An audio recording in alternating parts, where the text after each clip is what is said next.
Hey everyone, what's up? So it's been a while since I posted anything on this channel aside from my weekly IGOW entries, so I thought maybe I'd give you an update on what's been happening in my life. Right now I'm here at Mirador Eco and Heritage Park. I think this is a private property by the Jesuits, and they opened it up to the public for a fee, and it's a really nice place to hike. There's a bamboo forest and all of these rock gardens and a place like this where you can just sit and meditate. So what's been going on in the channel is been really busy offline. So you know, we were supposed to go to Australia back in March of 2020, and then COVID happened. So my boss at my job is pretty happy because, you know, I got extended like a year, almost 2 years, because of this pandemic.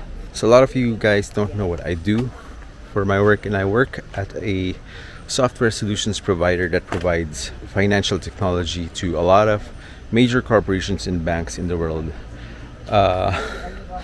Probably not a good idea to tell you what company that is. I'll tell you in person if you ever get to meet me, but yeah.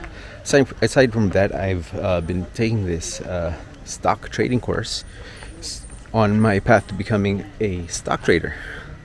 I've been doing good so far, but it's been really busy. We have lots of books and readings since July. We've been charting hundreds, if not thousands, of charts every week. But on the imagination tech side, I've also been building some batteries for a couple of friends. It started out last year during the pandemic when I built my electric longboard, and I'll post a link to a card. I'm not sure which corner, but I'll post a link to that. So I started spot welding my own batteries first for my electric longboard, and then I started building packs for my quads and building packs for other people, and then eventually I've been building a longboard battery for someone in Metro Manila, Longboard Batteries. I think I'm building him his third battery already. So I'm going to post a picture. It's a really massive battery for an electric mountain board, which is a longboard that you can use for off-road, for going up hills and loose terrain. So this is going to be really massive. It's a 12S7P. I don't know what the watt hours on that is, but it's 3000 milliamp hour cells. So yeah, if you want me to show you how to build your own lithium ion packs for whatever, let me know in the comments. Maybe I can make a video of that soon.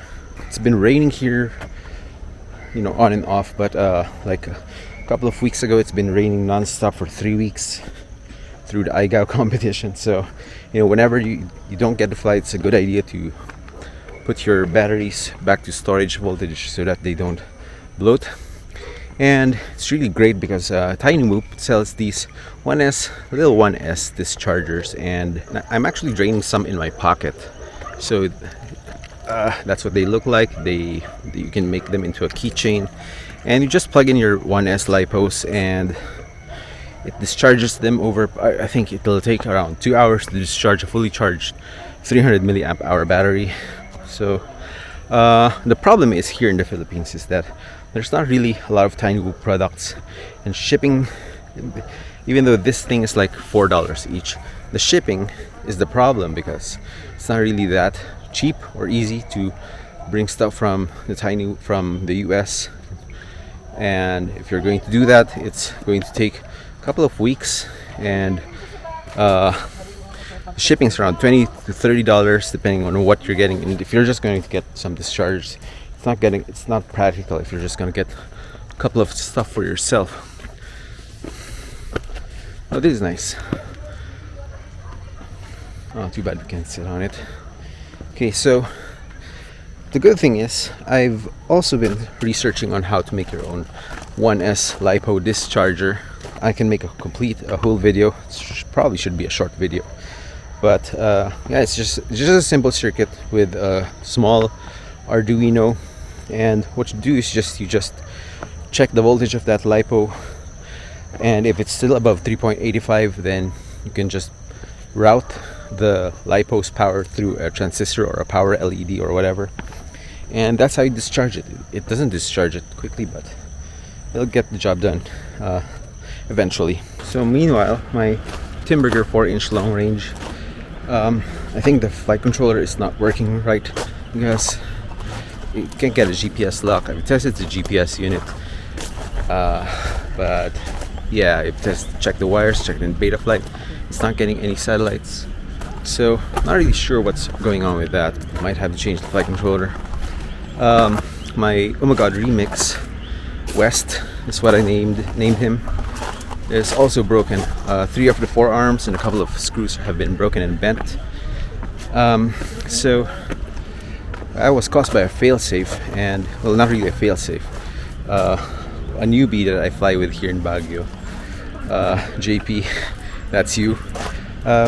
Turned on his quad while I was flying, so he didn't know what channel he was on, and apparently it was a channel very, very close to what I was using. So he turned his quad on. I lost all of my video feed because I saw his quad in my goggles. So I crashed the quad, broke 3 of the 4 arms, a couple of screws have been bent, so just need to wait for replacement arms so that I can fly west again. I stopped naming my quads names, and I guess that's the problem with a lot of YouTube reviewers, because you get so many stuff. If you're gonna give a name to every single one of your quads, it's gonna be hard to maintain. You probably go through a lot, but so I figured maybe I could just give names to my favorite quads, or the quads that I normally fly with, not the ones that I review and put in the shelf or sell or give away. So yeah, so I've named my Ummagawd Remix West, because I think West is here to stay. So I think giving quads names is a lost art, and I think a lot of more people should give their quads names, because it adds personality and character to those inanimate objects, and objects that otherwise would have little meaning. So now this is me giving meaning to my favorite quad. It's in the shop waiting for his new arms. Speaking of long range, I've been running a competition on the Mountain Surfers PH channel, and the challenge is to fly your quad or RC plane at least 3 kilometers in the shortest amount of time, if in case there's a tiebreaker. But the main point is to fly your quad at a distance.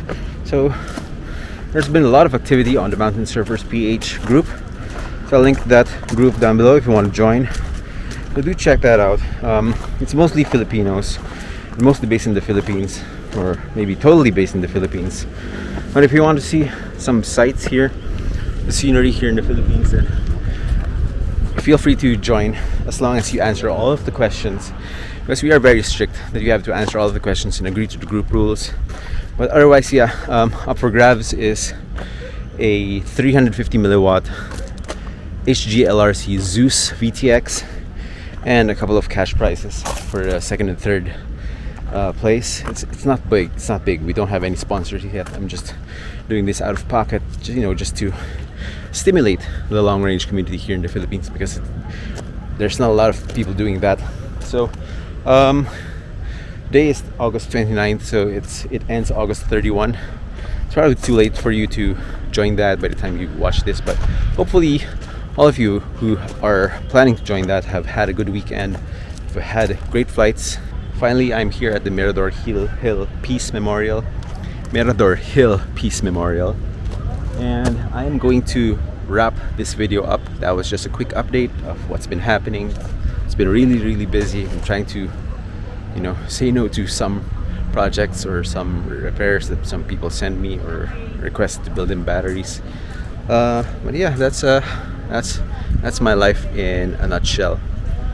Hopefully, stock trading does good and I make a lot of money, and I don't need any money from this YouTube, because I don't really have a lot of subscribers. I don't make a lot of revenue from this. So the direction I want to go is that I don't want to rely on YouTube to fund itself. That way I can keep myself unbiased. Anyway, I'm gonna cut this video short. And as always, keep building and keep flying. Oh, and make sure you hit that like and subscribe button. It really helps a lot. Thanks.